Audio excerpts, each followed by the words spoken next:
नमस्कार दोस्तों, मैं सोनू और आप देख रहे हैं टेक्निकल सोनू टेक चैनल। अभी दरअसल हम लोग आए हैं एक जगह पे और पीछे आप देख सकते हैं सोलर पैनल लगा हुआ है और ये काफ़ी दिनों से बंद पड़ा था, तकरीबन 2-2.5 साल से। तो इसमें कुछ जो वायरिंग है ना वो डिस्टर्ब हुआ था, तो उसको ठीक करना है।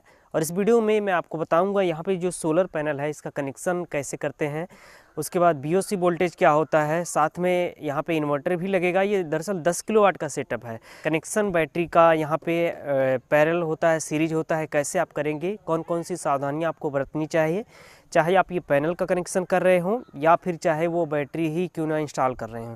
तो कंप्लीट जानकारी दूंगा, आप लोग वीडियो में अंत तक बने रहिए। अभी यहाँ पे सामने आप देख सकते हैं, यहाँ पे दरअसल ये 10 किलोवाट का सेटअप है और एक जो पैनल है वो 250 वाट का है। आइए मैं आपको दिखाता हूँ थोड़ा करीब से। 3 पेयर में ये बना हुआ है और एक पेयर में, एक स्ट्रिंग में देखिए यहाँ पे अपना जो है ये टोटल 12 प्लेटें लगी हुई हैं, सोलर प्लेटें।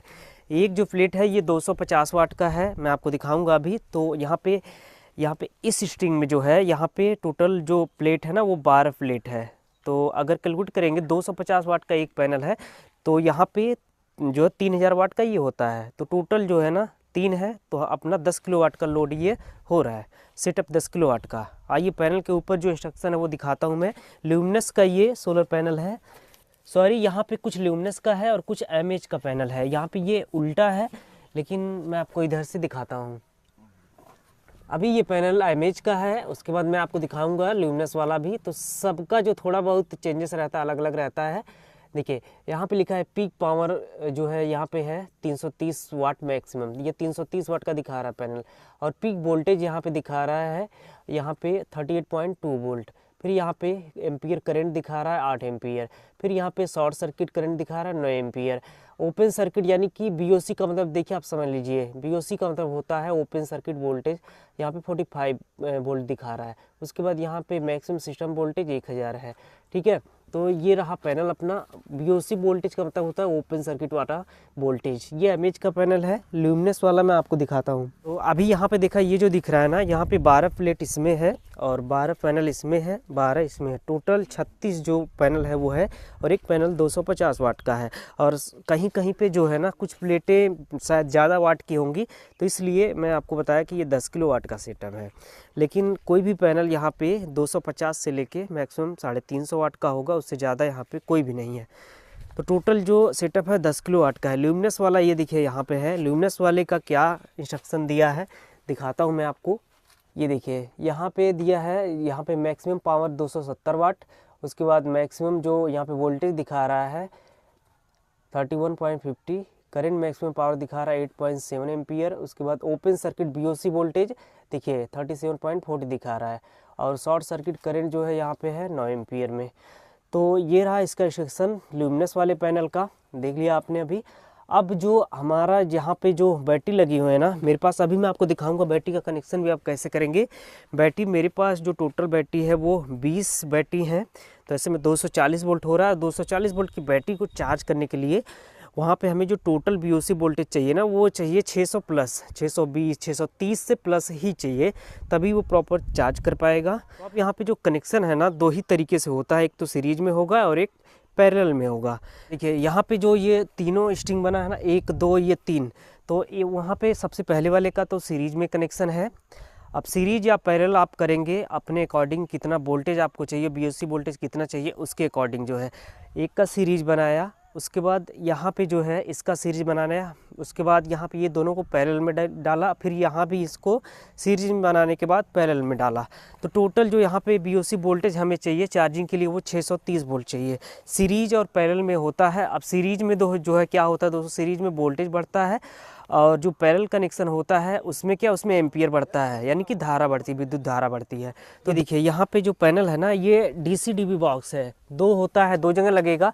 एक तो लगेगा ये डीसी डीबी बॉक्स है और एक लगेगा एसी डीबी बॉक्स, जो कि यहाँ पे ऐसा कुछ है नहीं। देखिए डीसी डीबी बॉक्स में यहाँ पे कुछ नहीं डाला है, मैं आपको दिखाता हूँ करीब से। और बहुत सारी लापरवाही भी यहाँ पे हुई है, मैं अभी आपको दिखाता हूँ।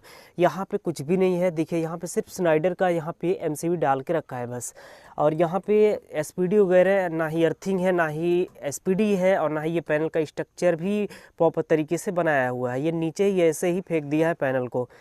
अब देखिए यहाँ पे सेफ्टी नहीं है, एसपीडी लगाना चाहिए ताकि जो हाई वोल्टेज है ना उसको ये रोक सके, एसपीडी पावर प्रोटेक्शन के लिए, ताकि पैनल में हाई वोल्टेज ना जाए, ख़राब ना हो।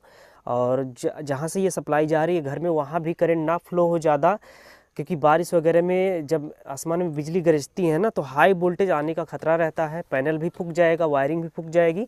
तो इसलिए यहाँ पे एसपीडी लगता है और अर्थिंग किया जाता है ताकि जो हाई वोल्टेज है एसपीडी के ज़रिए अर्थिंग में वो ले जाया जा सके। लेकिन यहाँ पे ऐसा कुछ है नहीं। देखिए यहाँ से दिखा रहा हूँ पैनल का स्ट्रक्चर जो है, स्ट्रक्चर तो यहाँ पे जीरो है। देखिए ग्राउंड पे ही ये ऐसे रख दिया है, देख रहे हैं ना आप, इस तरह से छोटा छोटा पिलर बना के ऐसे ही रख दिया है, तो ये गलत है। और यहाँ पे लेबलिंग नहीं किया है प्रॉपर। देखिए 1 2 3, अब इसके पीछे का क्या लॉजिक है ये हमें नहीं पता है, लेकिन पैसे वाला ही कुछ होगा इशू लगता है। इसलिए सबसे बड़ी लापरवाही, इतना बड़ा सेटअप है देखिए 10 किलोवाट का, लेकिन यहाँ पे अर्थिंग नहीं है। अब लोग क्या करते हैं, लोगों को अगर 1 किलोवाट का भी यहाँ पे सेटअप उनको करवाना है तो अर्थिंग जो है करते हैं। डीसी-डीबी बॉक्स में आपका फ्यूज लगेंगे, उसके बाद एसपीडी लगेगा, एमसीबी तो लगेगा, लेकिन ऐसा कुछ है नहीं। देखिए बिल्कुल ब्लैंक है डिब्बा, यहाँ से सप्लाई गया डीसी-डीबी बॉक्स में, एमसीबी से आउटपुट करके भेज दिया है सप्लाई, ठीक है, तो वो गलत है। और सबसे बड़ी लापरवाही ये कि यहाँ पे अर्थिंग होना चाहिए, अर्थिंग यहाँ पे बिल्कुल भी नहीं है। देखिए यहाँ पे 10 किलोवाट का सेटअप है, लेकिन यहाँ पे किसी भी तरह का अर्थिंग आप देख सकते हैं नहीं है। स्ट्रक्चर तो जीरो है। देखिए स्ट्रक्चर यहाँ पे ये होना चाहिए था, 6 फीट का पिलर बना है, 6 फीट के पिलर या फिर 5 फीट का पिलर, उसके ऊपर स्ट्रक्चर बना के फिर पैनल को फिट करें, ताकि नीचे जो है ना आसानी से खड़ा होकर काम किया जा सके। लेकिन आप देख रहे हैं यहाँ पे कोई भी लेबल नहीं है, एक भी इसका स्ट्रक्चर जो है स्ट्रिंग का एक भी स्ट्रक्चर लेवल नहीं है, कोई तिरछा है, कोई अप है, कोई डाउन है, आप देख सकते हैं। 1-1 फीट ढलाई करके उसके बाद इसको फिक्स कर दिया है, तो ये गलत है। और ये बस ये इसके नीचे ही है, ऐसे ही ऊपर पिट वगैरह कुछ भी नहीं बनाया, थोड़ा बहुत गड्ढा बनाना चाहिए, तब जो है ये मजबूत रहता है। अब इसके ऊपर देखिए वहाँ पे पेड़ है, छाया है, तो प्रॉपर वोल्टेज भी नहीं देगा, कुछ दिन के बाद ये पेड़ बड़ा होगा, तो इसलिए स्ट्रक्चर भी बनाना चाहिए सही ढंग से। अब यहाँ पे सबसे बड़ी लापरवाही अर्थिंग वाली है, मैंने सजेस्ट किया है अर्थिंग अभी यहाँ पे जल्द में ही करवाया जाएगा। और यहाँ पे ये जो डीसी-डीबी बॉक्स है इसमें भी हम लोग कुछ चेंजेस करेंगे, यहाँ पे एमसीबी डलेगी, एसपीडी डालूंगा मैं, ताकि जो है हाई वोल्टेज आए, अगर इन केस अगर आता है तो एसपीडी जो है हाई वोल्टेज करंट को अर्थिंग में बाईपास कर देगा। इस तरह से ये पैनल फूकने से बचेगा और हाई वोल्टेज जो करंट है वो घर में जाने से बचेगा। तो अब यहाँ पे जो इन्वर्टर है ना स्टेटकॉन का है, हाइब्रिड वाला इन्वर्टर मैं आपको दिखाता हूँ। इसमें बहुत सारे फीचर्स हैं, अभी मैं आपको बताऊँगा। चलिए आइए दिखाता हूँ इन्वर्टर और बैटरी। देख सकते हैं आप, मैं आ गया हूँ यहाँ पे इन्वर्टर वाले रूम में, और बैटरी का जो सेटअप है देखिए कुछ इस प्रकार यहाँ पे है। अब यहाँ भी बैटरी का जो कनेक्शन है ना 2 तरीके से होता है, 2 ही होता है, एक तो सीरीज होगा, एक पैरेलल में होगा। तो अभी मैं आपको बता रहा हूँ सीरीज और पैरेलल। जिस तरह से पैनल में मैं आपको बताया कि वोल्टेज अगर आपको बढ़ाना है तो इसका कनेक्शन सीरीज में करेंगे। जैसे 12 वोल्ट की एक बैटरी है और टोटल जो यहाँ पे बैटरी की संख्या है वो 20 है, तो 12 × 20 करेंगे तो टोटल जो वोल्टेज है ना 240 वोल्ट हो रहा है। तो अगर 240 वोल्ट अगर आपको बनाना है तो आपको कनेक्शन सीरीज में करना पड़ेगा। सीरीज में करने से वोल्टेज बढ़ेगा, और अगर आपको 12 वोल्ट ही सप्लाई चाहिए तो टोटल कनेक्शन आप पैरेलल में कर देंगे तो वोल्टेज तो 12 ही रहेगा, लेकिन क्या होगा उस समय एम्पियर इसका बढ़ जाएगा, पावर इसका बढ़ जाएगा। तो अभी देख सकते हैं कनेक्शन यहाँ पे टोटल सीरीज में है। सीरीज में जब आप करते हुए जाएंगे ना, देखिए एक पेयर ऊपर रखा हुआ है, एक नीचे रखा हुआ है, तो एक का कनेक्शन यहाँ से हटा देंगे, उसके बाद इसको टाइट करते हुए जाएंगे, क्योंकि अगर जो है कहीं पे टाइट करने में स्पैनर वगैरह लग जाता है तो यहाँ पे ये हाई वोल्टेज की वजह से ना ये पूरा जो यहाँ पे इसका कनेक्टर है ये पूरा गल जाएगा। तो सावधानी से करना है, ये सब कनेक्टर वगैरह कोई भी लूज नहीं रखना है। देखिए अब इन्वर्टर जो है ना वो यहाँ पे है, स्टेटकॉन का ये इन्वर्टर है, और ये देखिए हमारे इलेक्ट्रीशियन है यहाँ पे मौर्या जी। और देखिए यहाँ पे जो है ना यहाँ पे एसी-डीबी बॉक्स नहीं लगा हुआ है, कुछ भी नहीं है, बिल्कुल एकदम सिंपल है। मैं आपको बताता हूँ, ये देखिए यहाँ पे ये जो सोलर से अपना 2 वायर आ रहा है, यही है मेन सप्लाई सोलर वाला, और यहाँ से एमसीबी के जरिए आउटपुट कर दिया है। और यहाँ भी किसी भी तरह का प्रोटेक्शन नहीं है, प्रोटेक्शन के मामले में एकदम बिल्कुल जीरो। और यहाँ पे तो अभी 2 मैं डाला हूँ नया, ये एक जो एमसीबी है अपना ये इनपुट है और एक आउटपुट के लिए लगी है।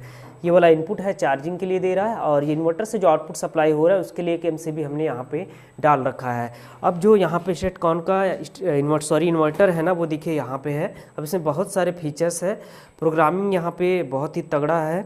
मैं भी आपको बता रहा हूँ 3-4 फीचर्स मैं आपको बताता हूँ अभी। कनेक्शन वो जो है वो देखिए यहाँ पे है। अब यहाँ पे इनका जो इन्वर्टर है बहुत ही बढ़िया रहता है। देखिए यहाँ पे एक तो है बैटरी के लिए, यहाँ पे एमसीबी भी दिया हुआ है, ये लोड वाली एमसीबी है, उसके बाद ये मेंस एमसीबी है, और ये जो पैनल से जो वोल्टेज आ रहा है ना पैनल मॉड्यूल का, उसके लिए यहाँ पे एमसीबी दिया हुआ है। तो ये इन लोगों की तरफ से प्रोटेक्शन में कोई भी कमी नहीं है। साथ में यहाँ पे इसका जो ये वो देख रहे हैं ना पैनल मॉड्यूल पीसीयू वाला, प्रोग्रामिंग लॉजिक के लिए है, दिया हुआ है, यहाँ पे है। उसके बाद देखिए यहाँ पे दिया हुआ है, यहाँ पे ये जो दिख रहा है ना, यहाँ पे लैपटॉप में लगा के प्रोग्रामिंग करते हैं, ये वाला ये जो दिख रहा है यहाँ प्रोग्रामिंग मॉड्यूल वाला यही है, यहाँ से प्रोग्रामिंग होता है। प्रोग्रामिंग का मतलब कि हमें जो है कैसे रन करवाना है, वोल्टेज अगर आ रहा है तो आगे सप्लाई आउटपुट करना है कि नहीं करना, वो सब प्रोग्रामिंग से होता है। तो ये सारी एमसीबी हो गई, यहाँ पे देख लिया आपने। उसके बाद देखिए यहाँ पे कनेक्टर दिख रहा है जिसमें हमारे जो इनपुट और आउटपुट वाले जो वायर हैं वो कनेक्ट होंगे। यहाँ पे देखिए 3 कनेक्टर दिख रहा है। तो एक जो है यहाँ पे अपना एसी मेंस के लिए यानी कि चार्जिंग के लिए है, और ये जो बीच वाला दिख रहा है ये कॉमन है, और यहाँ पे ये वाला जो दिख रहा है ये अपना क्या है, ये लोड है। एसी वाला जो लोड है यानी कि आउटपुट है, ये आउटपुट है, ये इनपुट है चार्जिंग के लिए, और सेंटर वाला ये जो है ये कॉमन है। उसके बाद जो सोलर वाला वायर है पैनल से जो आ रहा है वो यहाँ पे है।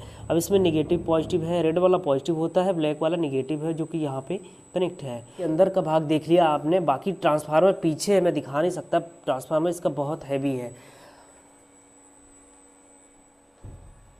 अब इसमें फीचर्स आपको दिखाता हूँ मैं। देखिए मोड वाला यहाँ पे दिया हुआ है, प्लस माइनस है, किसी चीज़ को जो है सेटिंग करने के लिए अप डाउन या फिर जो है सेटिंग करने के लिए माइनस प्लस दिया है। साथ में यहाँ पे म्यूट का सिंबल है, एक रीसेट का बटन दिया रहता है, और एक बूस्ट का दिया है, एक टेस्ट का दिया है, और यहाँ पे मोड दिया है, नीचे बैक दिया हुआ है। यहाँ पे देखिए मैं मोड को सेलेक्ट करते हुए जा रहा हूँ। यहाँ पे देखिए ये सोलर वाला दिखा रहा है। उसके बाद ये वाला जो दिखा रहा है ना, ये बाई डायरेक्शन सप्लाई है, यानी कि जो आप दे रहे हैं ग्रिड सप्लाई, जो भी आपका डिपार्टमेंट है, जैसे यूपी है, बिहार है, अगर आप बाई डायरेक्शन सप्लाई उनको भेज रहे हैं बाई डायरेक्शन मीटर लगा के, तो वो यहाँ पे शो करेगा। यहाँ पे ये ट्रांसफार्मर दिखा रहा है, और ये वाला जो है ये दिखा रहा है ग्रिड के लिए। तो यहाँ पे इस इन्वर्टर में अगर आप चाहते हैं तो सप्लाई को वापस भेज सकते हैं बाई डायरेक्शन मीटर लगा के। नीचे यहाँ पे सिंबल दिया हुआ है, ऊपर देखिए यहाँ पे दिया है MPPT चार्जर, नीचे यहाँ पे है बाई डायरेक्शनल, उसके बाद देखिए DC AC। देखिए अब अगर आप चाहते हैं, जैसे मान लीजिए 10 किलोवाट का सेटअप है, और हमारा जो यहाँ पे जो टोटल एनर्जी यहाँ पे जनरेट हो रहा है, अगर 10 किलोवाट जनरेट हो रहा है तो हमें ज़रूरत है 5 किलोवाट की, और 5 किलोवाट को अगर हम चाहें तो बिजली विभाग को वापस दे सकते हैं। ठीक है, और यहाँ पे लगाना पड़ेगा बाई डायरेक्शनल मीटर, उससे हम सप्लाई को दे सकते हैं। अब उसका जो भी चार्जेस होगा वो हमारे इलेक्ट्रिसिटी बिल में माइनस हो जाता है। ये हो गया। उसके बाद साथ में इसमें फीचर्स ये है कि अगर हम चाहें तो यहाँ पे प्रोग्रामिंग ऐसा किया हुआ है, यहाँ पे मोड के जरिए सेलेक्ट करके अगर हम सोलर की सप्लाई को रोकना चाहते हैं तो सोलर को हम कट कर देंगे, उसके बाद भी यहाँ पे बैटरी चार्ज होगा, आउटपुट भी देगा। फिर यहाँ पे है कि अगर हम चाहते हैं तो जो ग्रिड सप्लाई आ रही है उसको अगर रोकना चाहें तो ये ग्रिड सप्लाई को रोक सकते हैं। सोलर वाली सप्लाई से बैटरी भी चार्ज होगा, लोड भी चलेगा, सब कुछ होगा। तो यहाँ पे 3-4 यहाँ पे ये फीचर्स जो है ना बाई डायरेक्शनल वाला बहुत बढ़िया है।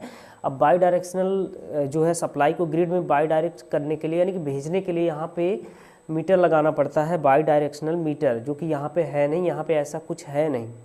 ऊपर देखिए यहाँ पे मोड को प्रेस करने के बाद सब फीचर्स दिखाएगा आपको। यहाँ पे DC वोल्ट दिखा रहा है 261, DC बस वोल्टेज दिखा रहा है 261। अभी जो है एक्चुअल जो वोल्टेज है वो लो है, बैटरी का जो वोल्टेज है लो है, इसलिए देखिए यहाँ पे 3 वोल्ट माइनस में जा रहा है मेरा। एम्पियर कैपेसिटी दिखा रहा है यहाँ पे 100। सोलर का जो यहाँ पे वोल्टेज है लो है, अभी धूप नहीं है, यहाँ पे सोलर एम्पियर दिखा रहा है, देखिए 2.4 कभी 2.1 दिखा रहा है। फिर यहाँ पे मोड को सेलेक्ट किया वापस। अब यहाँ पे टोटल ये टेम्परेचर के लिए आ गया, इन्वर्टर का टेम्परेचर, फिर यहाँ पे इन्वर्टर टेम्परेचर 2, बैटरी टेम्परेचर, फिर इन्वर्टर चार्जिंग टेम्परेचर, ये टेम्परेचर दिखा रहा है टोटल। फिर आगे देखिए यहाँ पे इन्वर्टर का AC वोल्टेज आउटपुट दिखा रहा है 232 वोल्ट। इन्वर्टर की फ्रीक्वेंसी दिखा रहा है यहाँ पे 50 वोल्ट, जो कि बिल्कुल सही है। मेंस AC वोल्टेज 0 है, क्योंकि हमने अभी ऑफ करके रखा है। मेंस फ्रीक्वेंसी 0 है, जब वोल्टेज नहीं आएगा तो फ्रीक्वेंसी जनरेट ही नहीं होगी। अब आगे देखिए लोड, यहाँ पे लोड 0 है, टोटल लोड 0 है। यहाँ पे इन्वर्टर का जो यहाँ पे AC एम्पियर दिखा रहा है अभी 3.3 एम्पियर दिखा रहा है, बैटरी लो है। उसके बाद बाकी ये सब ब्लैंक चल रहा है अभी, क्योंकि मेन सप्लाई आ नहीं रहा है। मेन सप्लाई यहाँ पे 0 है, मेंस किलोवाट भी 0 है। अब लोड देखिए टू यहाँ पे बिल्कुल खाली है, लोड यहाँ पे 0 है क्योंकि अभी हमने किसी भी तरह का लोड इस पर नहीं डाला है। अब आगे देखिए यहाँ पे दिखा रहा है इंपोर्ट KWH दिखा रहा है, एक्सपोर्ट KWH। यहाँ पे ये वही चीज़ है कि कितने किलोवाट का सप्लाई आपने एक्सपोर्ट किया या इंपोर्ट किया, तो यहाँ पे ऐसा कुछ है नहीं। अगर आप करते हैं तो यहाँ से होगा। तो बस यहाँ पे यही है इसका सेटअप 10 किलोवाट के सोलर पैनल का। ये अपना स्टेटकॉन का इन्वर्टर हो गया। उसके बाद यहाँ पे 20 बैटरी का सेटअप हो गया जो कि सीरीज में कनेक्शन इसका किया गया है। अब सीरीज में एक प्लस जो है प्लस माइनस होते हुए जाता है, लास्ट में आके एक प्लस माइनस बचता है जो कि यहाँ पे इन्वर्टर में आके कनेक्ट हो गया है। देखिए नीचे जो है नेगेटिव है, ऊपर यहाँ पे पॉजिटिव है। टोटल जो बैटरी है यहाँ पे 20 है। तो अभी आपने उम्मीद है ये समझ लिया होगा कि सीरीज में जो है इसका वोल्टेज बढ़ता है और पैरेलल में इसका जो एम्पियर है वो बढ़ता है। तो एक बार वोल्टेज मैं आपको दिखाऊँगा अपने डिजिटल क्रैम मीटर से। देखिए एक प्रोब को हमने यहाँ पे लगाया पॉजिटिव पे और एक को मैं डाल रहा हूँ नेगेटिव वाले पे। नेगेटिव पे डाला, आप मीटर में जो है वोल्टेज आप देख सकते हैं कितना दिखा रहा है, 250 वोल्ट अभी यहाँ पे सप्लाई आ रहा है, वो भी लोड पे है। लोड यहाँ पे नहीं है, बस इन्वर्टर जो है ऑन है। अभी लोड इस पर डला नहीं है, हो सकता है लोड डले तो फिर थोड़ा बहुत वोल्टेज ड्रॉप होगा। और चार्जिंग यहाँ पे अभी नहीं हो रहा है, चार्जिंग जो है स्टॉप है क्योंकि इन्वर्टर में सप्लाई भी नहीं है और साथ में सोलर भी अपना VOC वोल्टेज लो है। आपको दिखाता हूँ सोलर कितना वोल्टेज हमें दे रहा है। देखिए सोलर से जो सप्लाई आ रही है वो ये है। अब यहाँ पे देखिए इसको मैं लगा दिया और अभी चार्जिंग मोड में नहीं है क्योंकि धूप नहीं है, ठंडी का मौसम है। देखिए यहाँ पे वोल्टेज अभी अब मेरा कितना है, ड्रॉप हो रहा है। देखिए